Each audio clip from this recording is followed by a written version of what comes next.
I'm Greta. And I'm Scott, and we're the board game couple turning game night into date night. Ahoy, matey. Don your best pirate garb and join us as we sail the high seas, looking for treasure and fighting the undead in Dead Men Tell No Tale. In this game, released by Minion Games and designed by Kane Klenko, players are pirates who, after years of tracking the notorious Skelet's revenge, have finally overtaken the ship and are attempting to board in order to loot some of its treasure. But beware.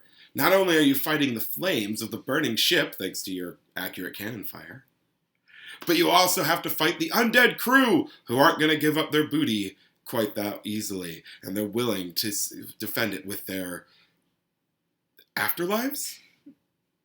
This is a cooperative game, which means that all the pirate players are working together toward one common goal. It's very unlike pirates, but stick with us here. Each turn, you have a variety of action options to choose from, which range from moving throughout the ship, which costs fatigue, fighting the fire to prevent explosions, fighting the various undead creatures and crew members you find, or picking up treasure. That's the best option available. Each character you can play as has a different special ability that will help you throughout the game. Some characters are better at fighting the undead, some are better at fighting fire, and some just simply take less fatigue while moving. Each ability is equally important depending on which strategy you're trying to employ during that game. And speaking of fatigue, make sure you watch your fatigue levels. You can get so low that you become too tired to enter certain rooms because they're just simply too hot for you. If this happens, you will have to use some of your actions to rest before you can move forward. As the game progresses, you'll uncover more and more tiles of the ship until you've found enough undead guards and defeated them to earn the treasure necessary to win the game. This can be both a blessing and a curse. The more rooms, the more chances you are to find what it is you're looking for. But you'll also quickly learn the more rooms you have, the more time you spend managing the fire to prevent the ship from blowing up. In order to succeed at this game, you really, really have to work together. So choose your mates wisely. I have to admit, I'm a big fan of this game. I'm pretty partial to co-op games. I'm not a big fan of games in which you have to fight the other players, because to me, the beauty and interesting part about playing games is how you have to learn to communicate and work together with people, sometimes people you don't know at all.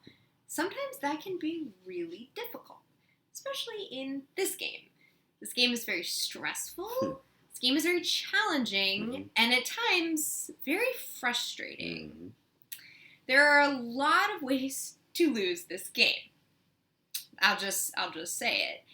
And you really have to be willing to go with the flow, change your strategy at the last minute, because you just simply don't know what's going to happen from turn to turn. You know, from the first time you go to the second time you go, the other player could end up changing the game so dramatically that anything you were planning no longer works. You also end up having to decide, do I want to fight the fire or do I want to work on the mission? It works a lot like Pandemic in that way. And you'll find that if you focus too much on one, the other may lead to your demise. Yeah, that's one of the things about this is there are a ton of things to manage. You have the fires in each of the rooms, you have the undead crew, and then you have your own personal fatigue. There's so much going on that it's super easy in this game for one of them to just get completely out of control in a hurry. Too often has the game ended by us getting to a point where we think things are pretty well in hand, and then one card turns and bam, it all goes right down the drain. But that adds a layer of tension and drama to the game that I kind of dig. Like, you have to be careful. You have to be so thrifty and so wise with all of your actions. You can't waste a single one, because that's what's going to end up burning you in the end. Pun intended. Now, one of the things that I really like about this game is there is an item mechanic where the the cards are all out the entire game, and everyone has access to it the entire time. So there is an item stack, but everybody can have any of the items that they want. You just get to keep swapping it out, and you can readily apply the item that's going to best help you in the situation. Like Greta said, when it becomes your turn and things are way different than you planned on them being, you can adjust your strategy likewise with a plethora of awesome items to help you out. So I think it's really, really a lot of fun. And we have to admit that despite how many times we've played this game with 2 players or more than 2 players, we've actually only won this game once.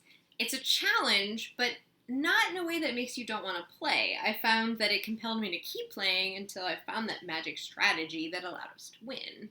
But to be honest, what works for one game won't necessarily work for the other because the game is designed to change so rapidly and so much from turn to turn and game to game.